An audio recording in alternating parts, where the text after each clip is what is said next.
ప్రియమైన సహోదరి సహోదరుడా, ప్రభువైన యేసుక్రీస్తు వారి నామం పేరిట ఈ ఉదయకాలము మీ అందరికీ శుభవందనాలు.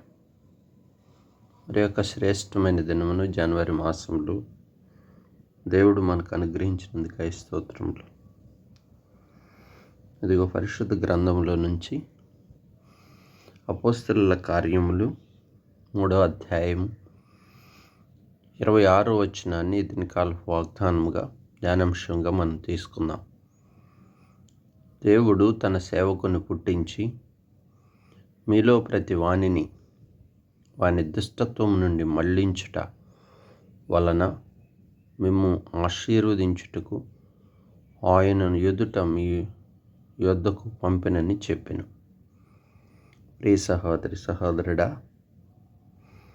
ఆ దినముల్లో పేతురు వాక్యాన్ని ప్రకటిస్తూ యూదుల మధ్యకు అన్ని జనుల మధ్యకు వచ్చినప్పుడు ఆయన క్రీస్తుని గురించి చెప్పుచున్న మాటలు, దేవుడు తన కుమారుడు తన సేవకుడైన యేసు ప్రభుల వారిని లోకానికి పంపిన కారణాల్లో 2 ప్రధానమైనవి. మొట్టమొదటి విషయాల గురించి మాట్లాడుతున్నాడు. మొట్టమొదటిది దుష్టత్వం నుండి మళ్లించుట వలన. ప్రతి మనుషునిలో ఏముందంటే దుష్టత్వం ఉంది, పాపం ఉంది, అపవిత్రత ఉంది, లోకాశలు ఉన్నాయి, శరీరాశలు ఉన్నాయి, ఎన్నో బలహీనతలు ఉంటున్నాయి, చెడుతనం ఉంది. మరి ఆ దుష్టత్వం నుంచి విడిపించుట నియమం వల్ల కాదు, కానీ యేసుక్రీస్తు యొక్క రక్తం వల్లనే విమోచన, విడుదల.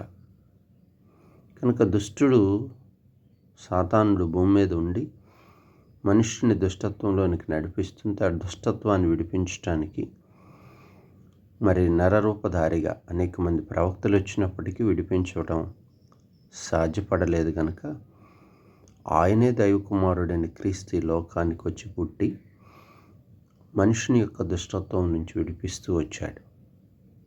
మొట్టమొదటి అనుభవం నరుని దుష్టత్వం, నరుని యొక్క అపవిత్రత, నరుని యొక్క దోషం, మానవుని యొక్క విడుదల యేసు నామంలో ఉంది.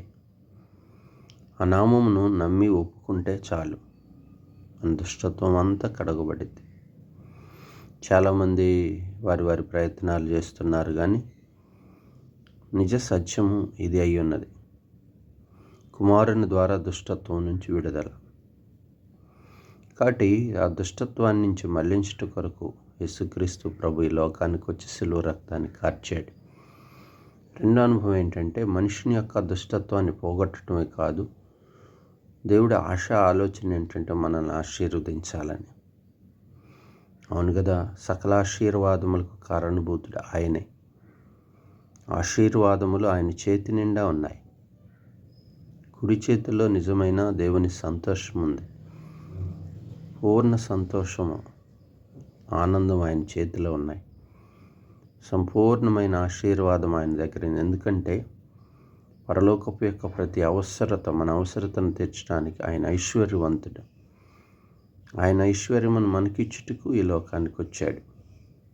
2 విషయాలు అక్కడ ప్రత్యేకంగా యూదులకు ప్రకటించబడినప్పటికీ వారు వినలేదు.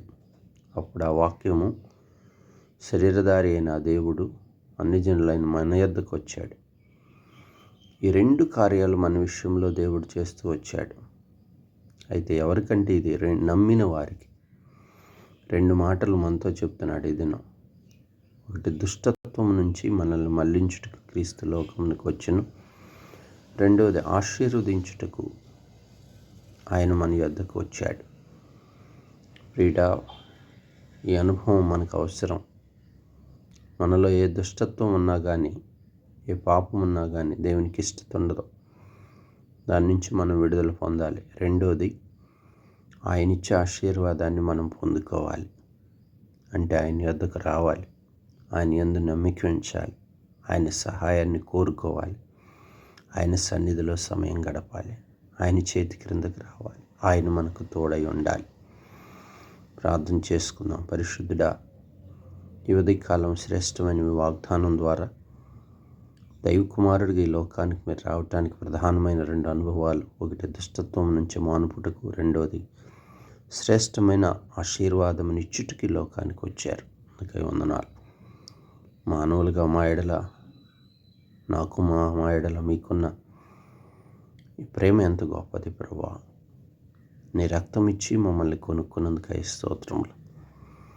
మాలో ఇంకా ఏమైనా బలహీనతలుంటే నీకు ఆయాస్కరమైనది ప్రభు, నీకు ఇష్టకరమ కానిది ఏదైనా మాలో ఉంటే, బలహీనత, దుష్టత్వం ఉంటే ఉదయకాలం ఒప్పుకొంచున్నాం, క్షమించండి.